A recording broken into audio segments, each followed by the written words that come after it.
Παιδιά, είμαι ο Νίκος και πριν ξεκινήσουμε θα με ρωτήσετε γιατί φόρεσα αυτήν τη μάσκα για το short σήμερα που θα κάνω και όχι τη συνηθισμένη του Iron Man που φοράω.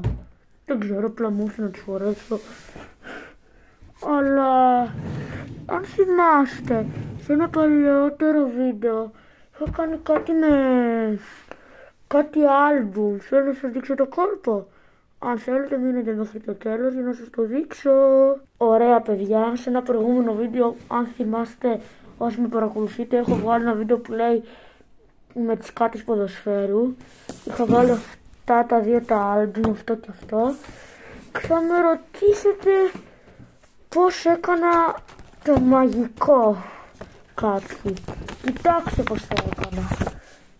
Είχα τις μεγάλες μου κάρτες και τι έκανα, τις κάνω έτσι, τις βάζω έτσι, τις κοπανάω,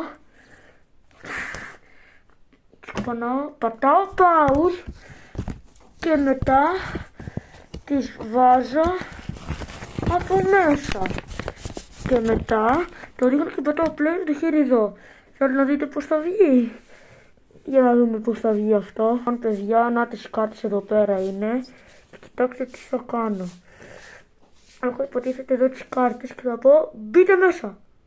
Νάτες, μπήκαν μέσα. Επειδή είπα μπείτε μέσα. Δεν έκανα αυτό ακριβώς το πράγμα στο προηγούμενο μου βίντεο. Το έκανα με το χέρι. Απλά επειδή τώρα τραβάω short δεν μπορώ να έχω το χέρι μου και εκεί και εδώ. Τέλος πάντων, σκόντε like και εγγραφή αν σας άρεσε το βίντεο. Και τα λέμε.